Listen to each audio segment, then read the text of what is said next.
Nós começamos a ministrar a respeito desse assunto, falando do reino e da volta de Jesus.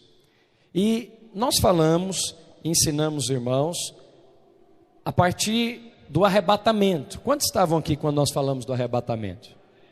Ok, não estavam todos.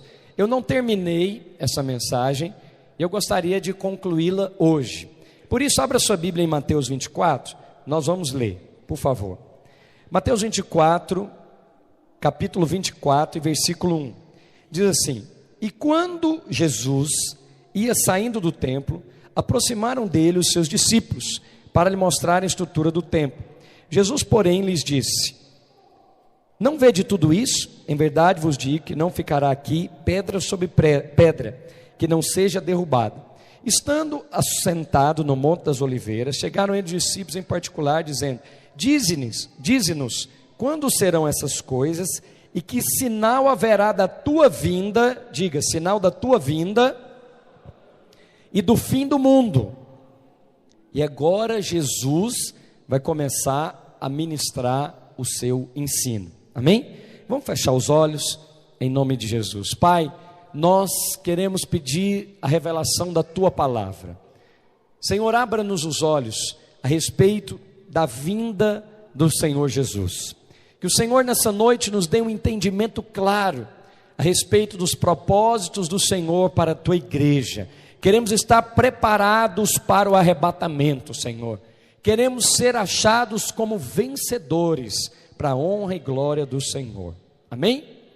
Gerson, eu vou precisar que você projete, por favor, porque aqui no meu computador não está funcionando.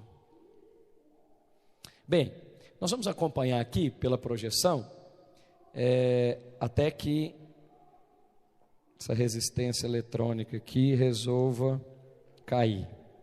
Deixa eu tentar reiniciar aqui.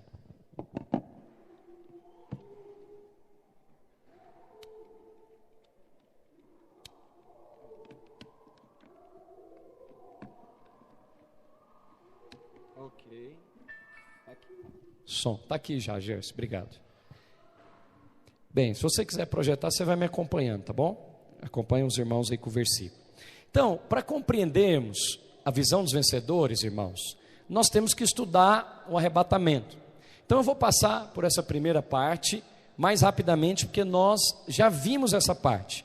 O que é o arrebatamento? O arrebatamento é o momento que Jesus vem para buscar toda a igreja. Toda a igreja?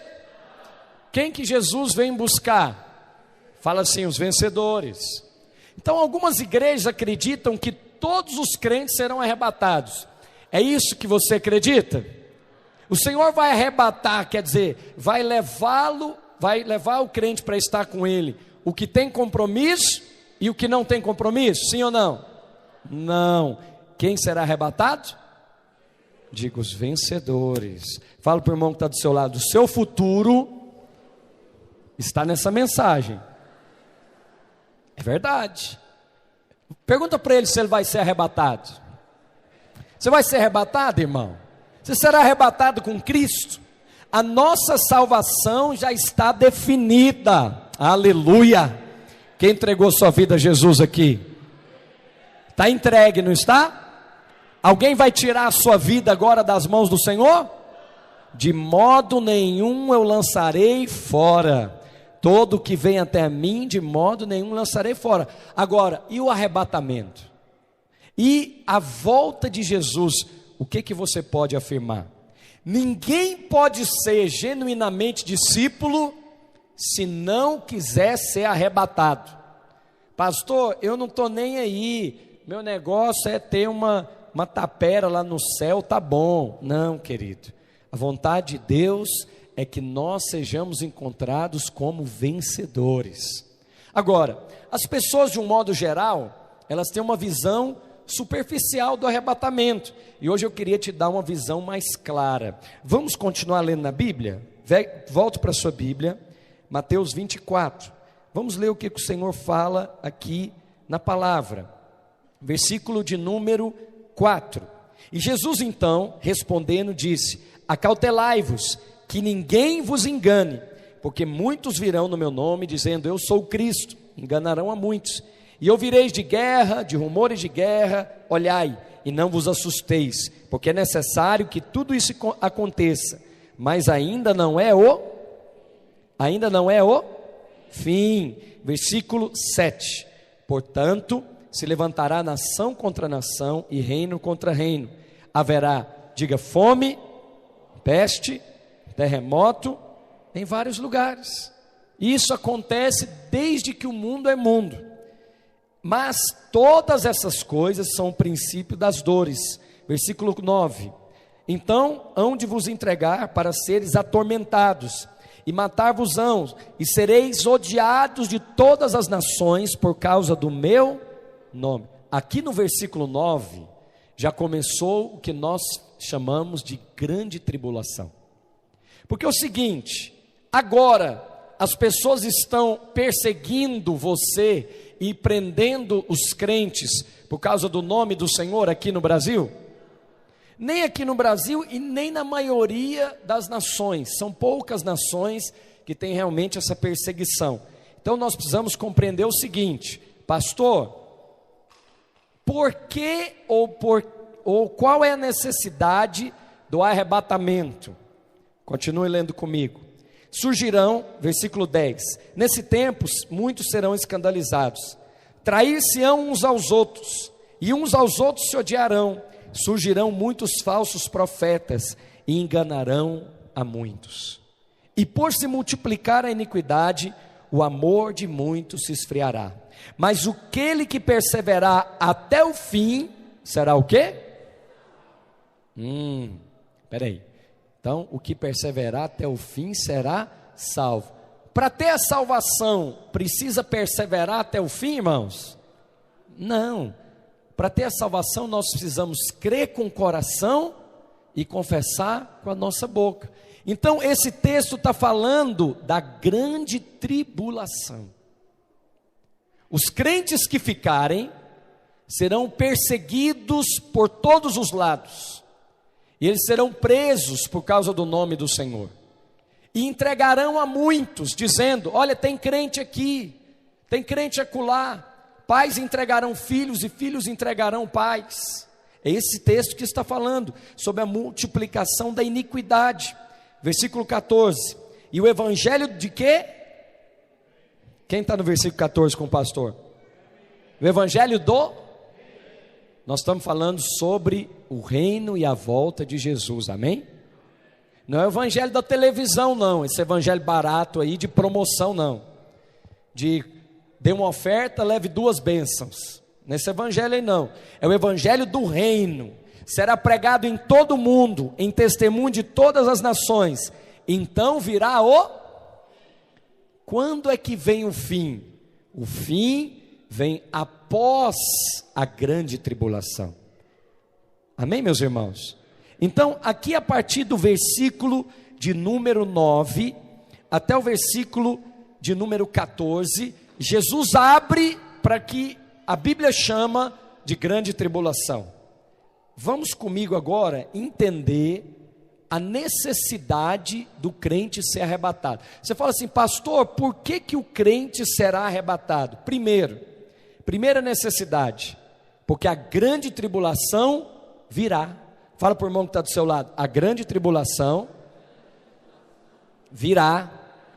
E é o seguinte, meus irmãos, a Bíblia diz que se aqueles dias, projeta o versículo aí, Gerson, Mateus 24, 21, você vai projetar só versículos, tá? Mateus 24, 21, porque naquele tempo haverá grande tribulação. Vai no versículo 21 aí da sua Bíblia, Mateus 24, 21, porque haverá grande aflição, como nunca houve desde o princípio do mundo até agora, nem tampouco haverá de ter. Nesse tempo haverá grande tribulação.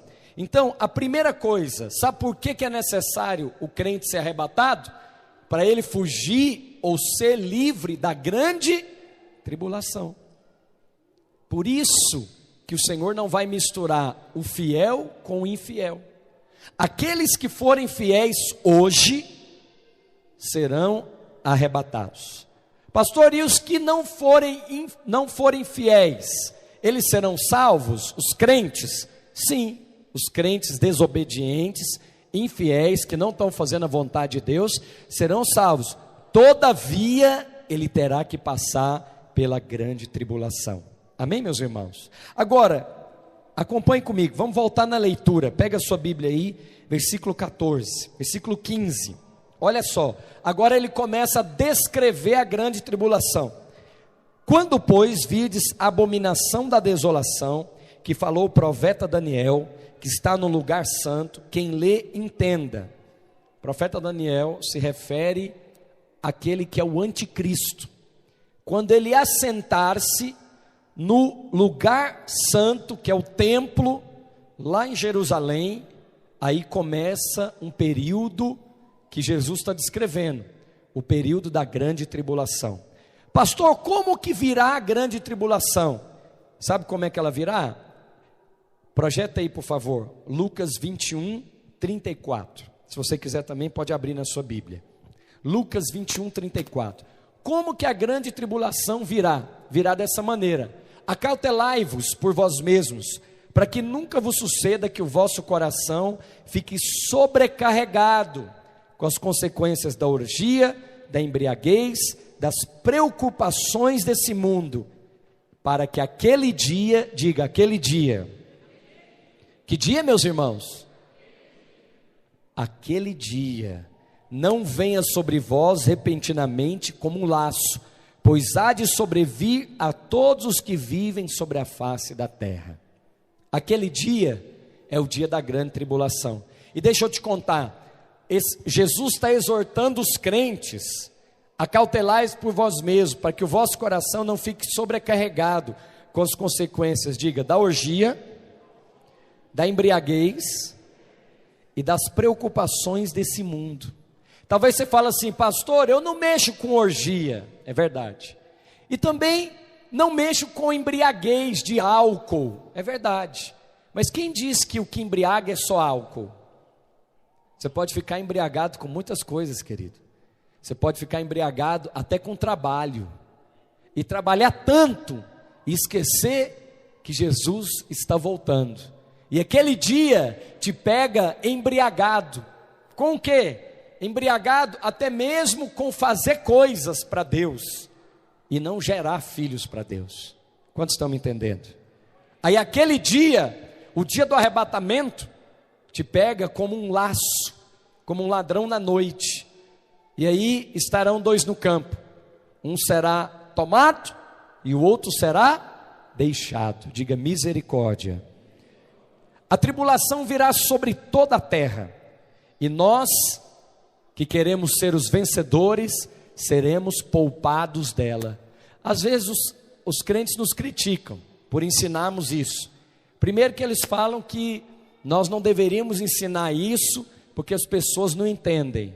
Eu acho que tudo que está escrito na palavra, cada crente pode entender. Quantos acham isso também? Tem certeza, se está escrito, é para o nosso ensino. Amém, irmãos? E aí eles falam: pastor, você prega a graça barata. Quer dizer que então eu posso ser crente, pecar, aprontar e nada vai acontecer comigo? Eu não vou perder a minha salvação? Olha, se você realmente nasceu de novo, você não planeja o pecado. O pecado é um acidente na vida daquele que nasceu de novo. Amém, meus irmãos? E acidentes acontecem com todos nós. Eu sou pecador, você é pecador.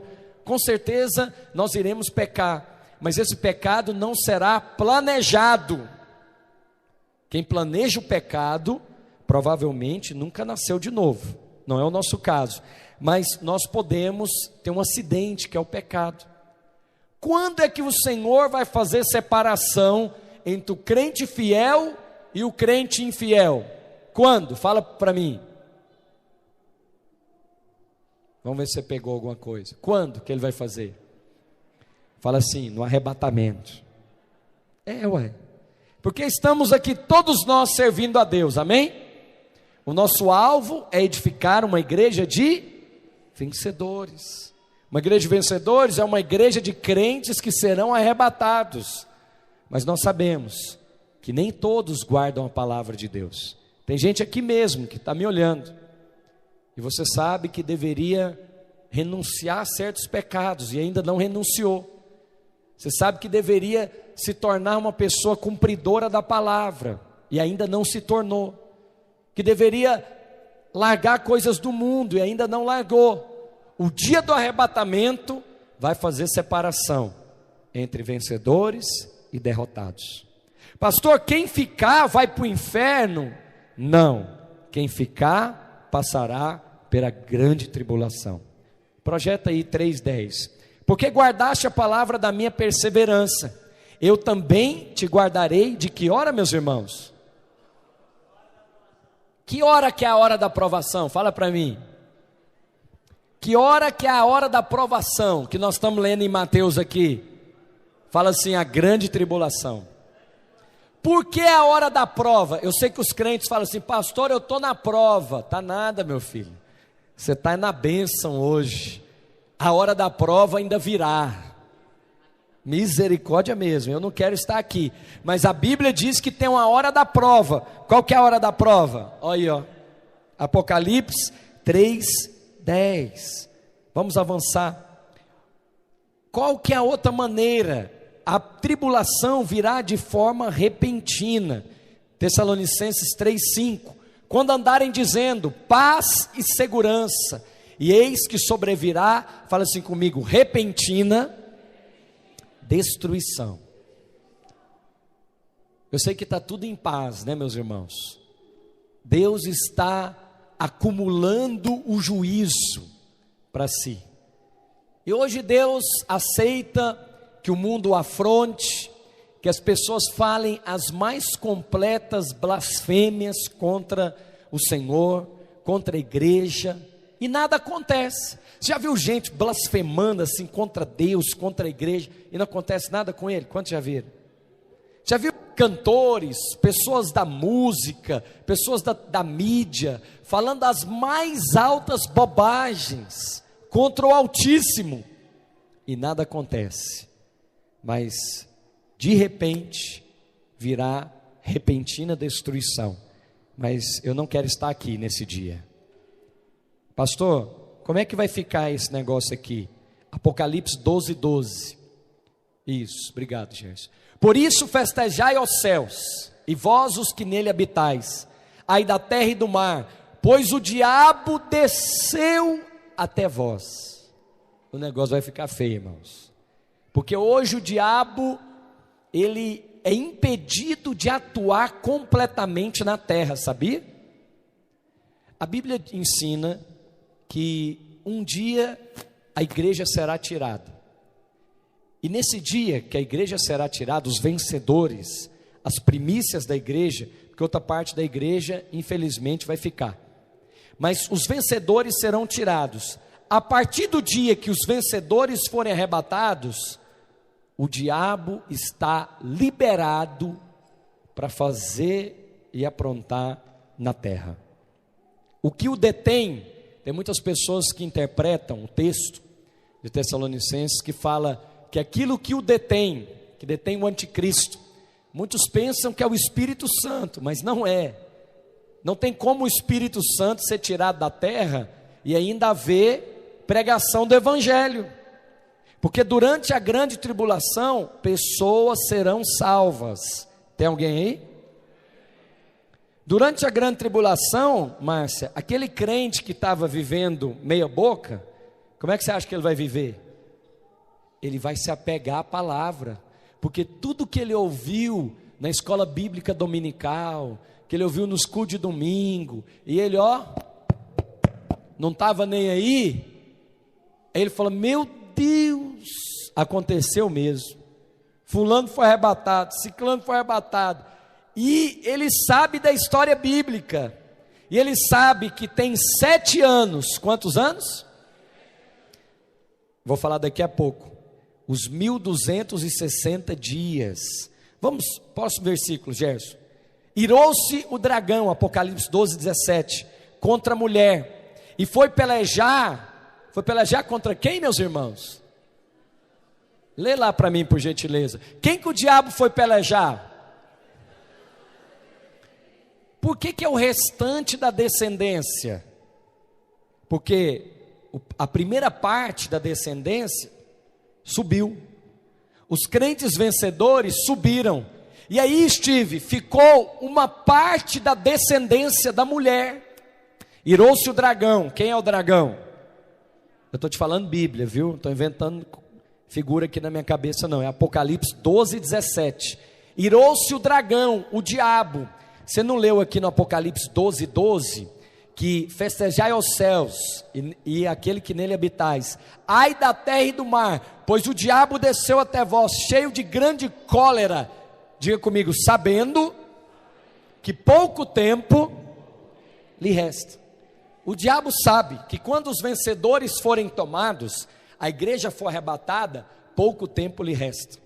Ele tem aproximadamente 1260 dias, um tempo, 2 tempos e metade de um tempo, ou 7 anos, dos quais 3 anos e meio será de paz completa, porque o anticristo tem que organizar a casa.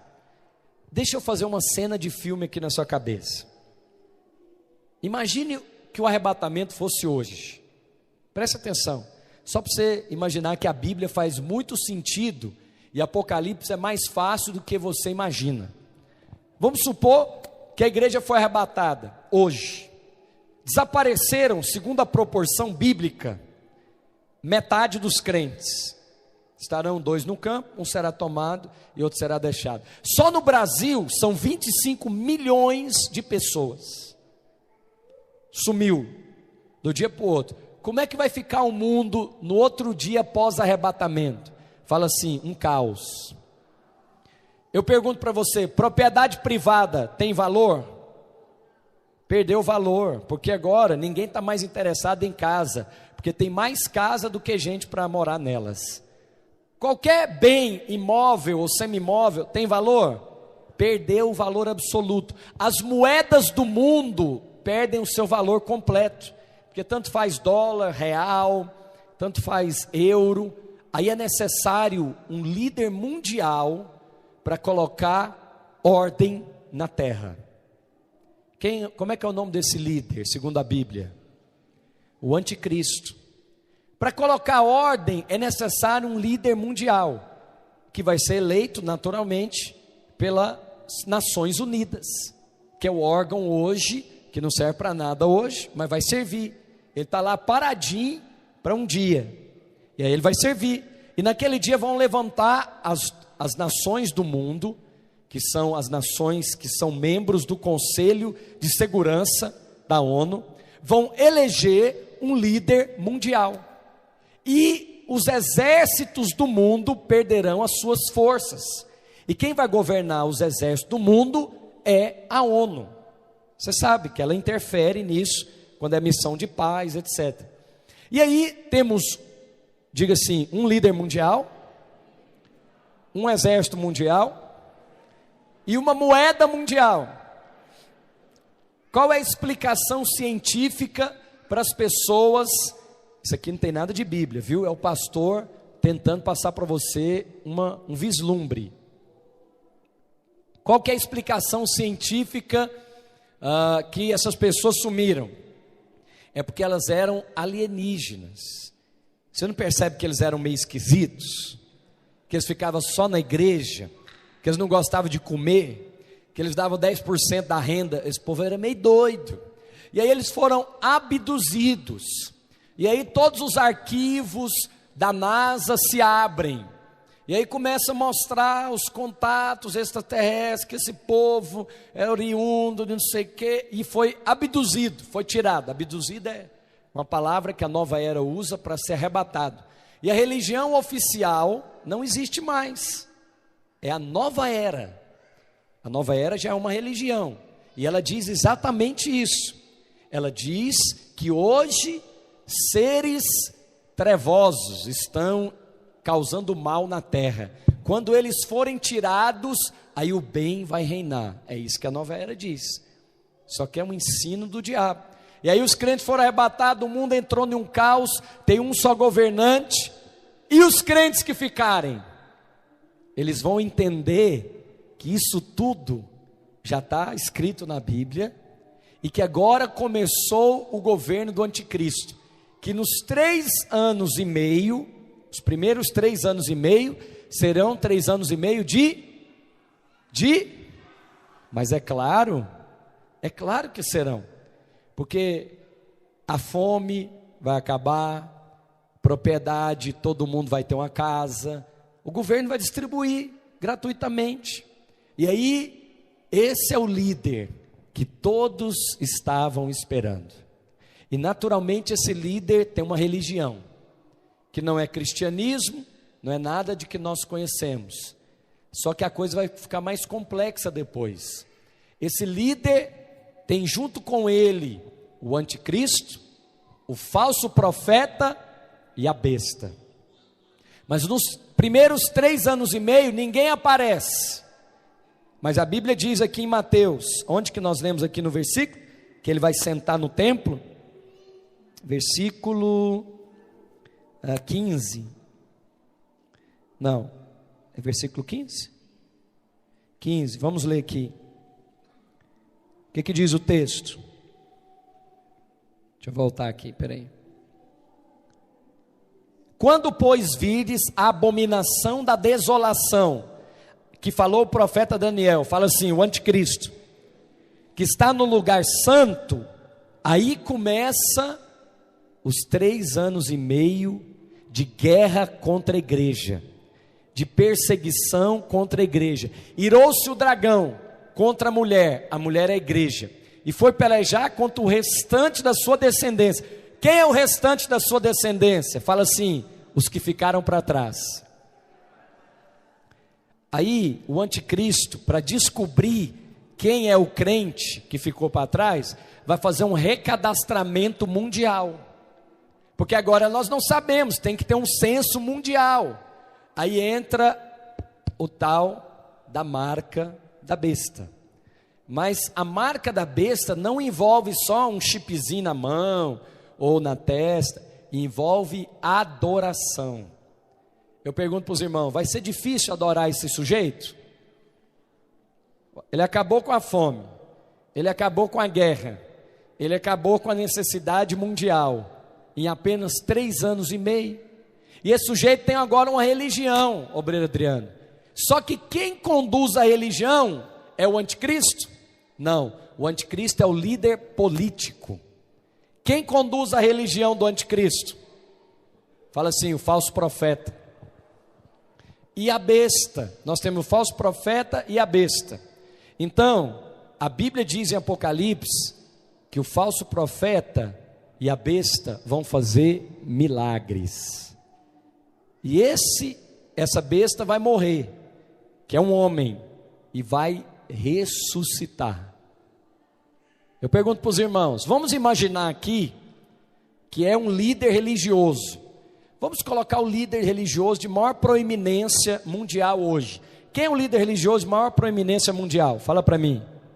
É o Papa. O Papa é um líder político, porque ele é presidente do Vaticano, que é um país, e ele é um líder religioso. Eu não estou dizendo que o Papa vai ser a besta e nem o falso profeta, por favor. Só estou fazendo um filminho na cabeça.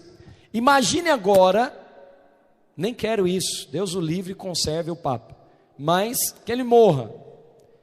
Eu vi um Papa morrendo, o último que teve, que é o Karol Wojtyła, né? O João Paulo II.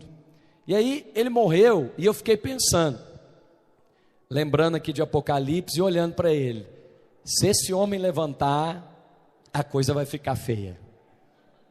Irmãos, seja honesto comigo, se um Papa ressuscitar, as igrejas evangélicas vão esvaziar. Você pode ter certeza, porque todo mundo vai atrás desse sujeito, porque já tinha uma certa admiração por ele. Agora ele ressuscitou, João, porque a Bíblia fala que ele vai ser ferido, e você sabe que o Papa João Paulo II teve um atentado, foi ferido a bala. Ele só não morreu, porque se ele tivesse morrido naquela ocasião, muitos pastores diziam que ele que era a besta, mas ele não ressuscitou. Se ele ressuscitasse, as igrejas iam ficar vazias, porque hoje você vê um tanto de gente que fica parado em frente de uma imagem, que está saindo lá água dos olhos dela, ou sangue dos olhos dela, que não é sangue, mas está saindo. Agora imagina um Papa que ressuscita. Quantos estão me entendendo? Você está fazendo um filminho aí na sua cabeça? Faz sentido um pouco da Bíblia que eu estou te contando? Vamos continuar agora. Fala assim, Apocalipse, vamos ler aqui o restante da sua descendência. Agora, vamos para o outro versículo, Gerson, Apocalipse 13, 7.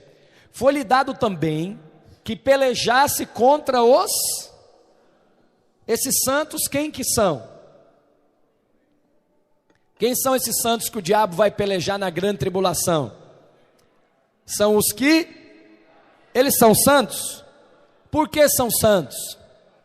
Porque são salvos, são separados de Deus, mas não estavam vigiando, estavam embriagados com o casamento. Aí, jovens, cuidado para você não embriagar com relacionamento, e o dia que Jesus voltar, ficar. Cuidado aqui, as famílias, para não se embriagar com os cuidados dessa vida. Pastor, você não me entende, eu não posso liderar uma célula, porque eu tenho muito compromisso. Eu entendo perfeitamente, só quero te avisar, que no dia do arrebatamento você vai ficar. Sabe por quê? Porque quem não puder servir a Deus hoje, não pense que você vai ser arrebatado, querido. Olha, pastor, você tem que entender que eu ainda preciso casar. Eu entendo que você precisa casar e está abençoado, os jovens vão se casar. Mas antes de casar, querido, você precisa ser completamente consagrado a Deus. Foi-lhe dado também que pelejasse contra os santos. E o diabo, na grande tribulação, vai pelejar contra os santos. E vai fazer o quê? Vencer significa, que muitos crentes, na grande tribulação, vão pagar com a sua vida o preço do reino de Deus. Hoje você não precisa pagar com a sua vida, basta ser fiel. Qual o preço que você acha que é mais difícil? Ser fiel hoje ou ser fiel na grande tribulação? Eu acho muito coerente o ensino da palavra, porque ele diz assim: a salvação é de graça, amém? Basta crer com o coração e confessar com a boca. Aí algumas pessoas nos acusam, dizendo: pastor, você fica pregando um evangelho barato, o evangelho que pode pecar, que eu não vou perder a salvação. Não vai mesmo, mas você pode perder o reino, e aí entrar pela grande tribulação. E eu vou te contar, não é coisa boa. Sabe qual é o prêmio para quem é fiel hoje? João Paulo, naquele dia, antes da grande tribulação vir sobre todos os habitantes da terra, você vai ser poupado, você vai ser arrebatado. Quantos querem isso? Diga glória a Deus. Agora deixa eu falar das promessas. Lucas 21, 36 diz assim: vigiai pois a todo tempo, para que possais escapar de todas essas coisas. Que coisas, meus irmãos? Mateus 24. Que coisas? Mateus 24, eu não tenho tempo para te falar aqui, mas vamos ler um pouquinho Mateus 24, deixa eu falar um pouquinho dessas coisas, vai ser bom falar dessas coisas. 24, nós lemos até o 15, né? Bem, 16, então os que estiverem na Judéia, fujam para os montes, porque começou a grande tribulação, e quem estiver no telhado, não desça para tirar alguma coisa da sua casa, vá embora. Quem estiver no campo, não volte atrás. Ai das que estiverem grávidas, que amamentarem naqueles dias, e orai para que a vossa fuga não aconteça no inverno e nem no sábado, porque haverá o quê? Tem alguém na Bíblia aí, Mateus 24, 21? Haverá o quê? Como nunca houve desde o princípio do mundo até agora. Irmãos, eu acredito na Bíblia. Quantos acreditam comigo? E se a Bíblia falou que essa aflição é a pior aflição da história da humanidade, ela não está exagerando, ela está falando a verdade. Vamos continuar? 25. Eis que eu vou-lo tenho predito. que Jesus fez? Ele falou antes. O negócio agora vai ficar estreito para você, porque eu não pedi para você vir nesse culto hoje, mas você veio. E a partir de hoje, você é indesculpável. E se você ficar, eu vou-lo tenho predito. Eu falei antes, eu avisei antes. Portanto, se vos disserem, ele está no deserto, não saiais. Ele está no interior da casa, não acredita. Porque assim como o relâmpago sai do oriente e se mostra até o ocidente, diga comigo, assim será a vinda do Filho do Homem. Como é que o relâmpago passa? Fala assim, de repente. E ele demora? É como o ladrão na noite, sem aviso. Porque onde estiver o cadáver, aí se juntarão as águias. Olha só agora o 29. Agora vai começar uma parte da grande tribulação. Então aparecerá no céu o sinal do Filho do Homem, e todas as tribos da terra se lamentarão, e verão o Filho do Homem vindo sobre as nuvens do céu, com grande poder e glória. Quem é esse Filho do Homem que vem nas nuvens? Jesus. E haverá um sinal no céu. Agora outro filminho na mente, presta atenção, agora é outra parte do filme. O arrebatamento não tem aviso, não tem dia nem hora, certo? Fala assim comigo, é um ladrão na noite. Mas após a grande tribulação, findo os 7 anos, ao soar, Cristiano, da última trombeta, que é a 7ª, aparecerá no céu o sinal do Filho do Homem. Agora eu vou fazer uma cena aqui na sua cabeça. Jesus volta para fazer a batalha final, chamada Armagedon. E ele volta com os crentes vencedores. Ele vem montado num cavalo branco, não é assim que está escrito? João falou que era cavalo. Eu acho que vai ser uma espaçonave. Sério. Porque tem que ser, para ser coerente com o ensino da nova era, que fala que os crentes foram abduzidos. João falou que era um cavalo. Eu tenho o direito de falar, eu falo que é uma espaçonave. Faz o filminho na sua cabeça. Jesus volta e ele tem a nave maior, a grande. E ele para e fica parado em cima de Israel, de Jerusalém. E ele fala assim: eu sou Jesus, Rei dos reis e Senhor dos senhores. E eu vim tomar posse da terra que é minha. Sabe o que vai acontecer? O que vai acontecer com as nações que estão aqui embaixo? Vão apontar as suas armas para o Senhor. Como é que é o nome dessa guerra que está na Bíblia? Como? Armagedon é o nome do lugar. Eu fui nesse vale lá em Israel. Chama Vale do Meguido ou Vale do Armagedon. É um lugar maravilhoso.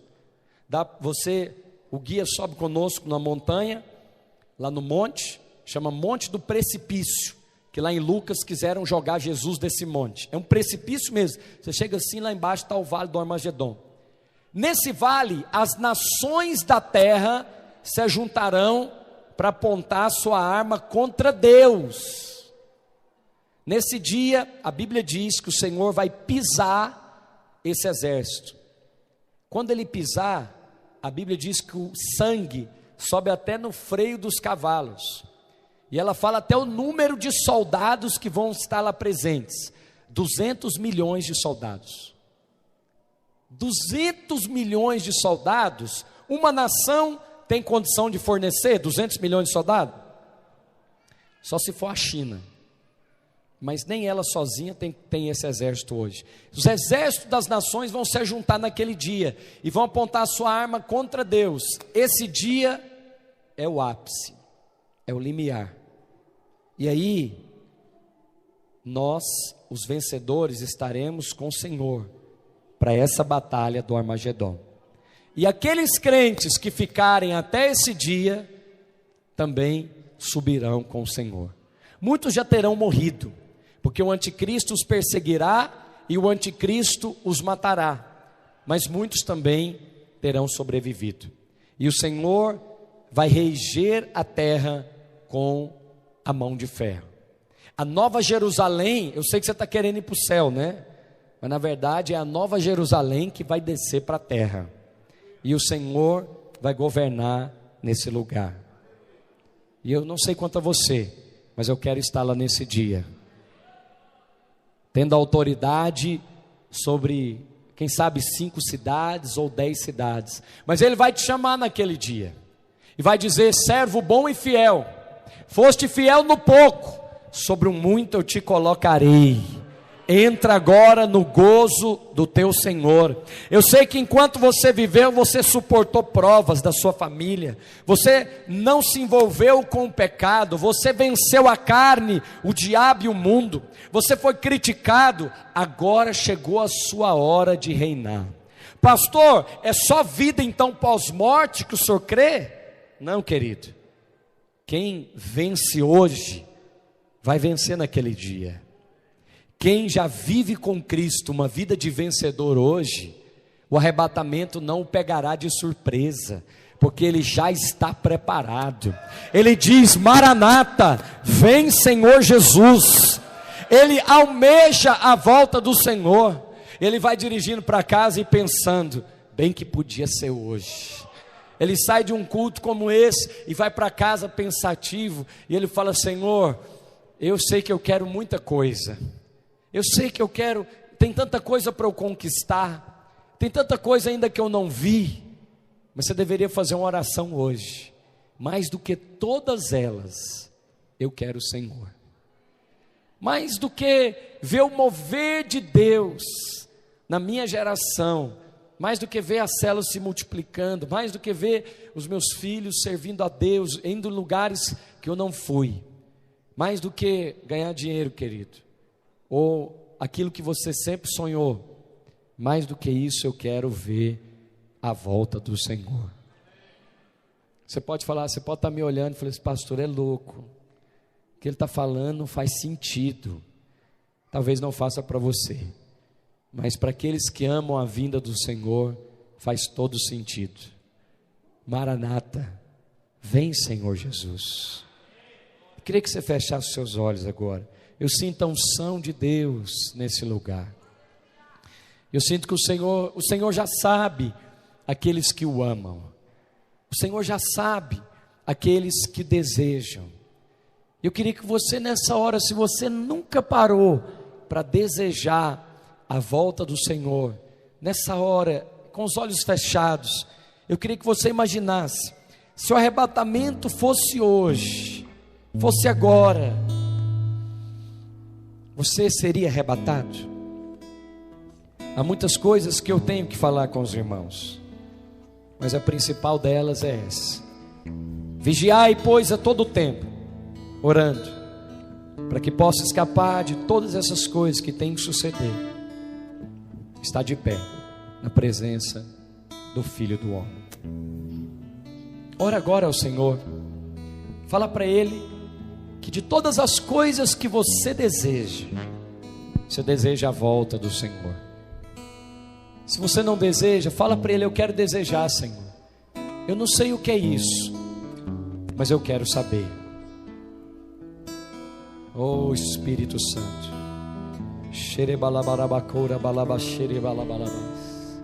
vem Senhor Jesus, vem buscar a tua igreja, vem buscar a tua noiva, vem nos separar do pecado e desse mundo. Santifica a tua vida agora, meu irmão, consagre a tua vida a Deus. Se porventura você está afastado do Evangelho, vem hoje. Ninguém precisa te chamar aqui na frente para você vir até o altar, porque o altar não é esse lugar. O altar é o seu coração. Volta hoje para Jesus.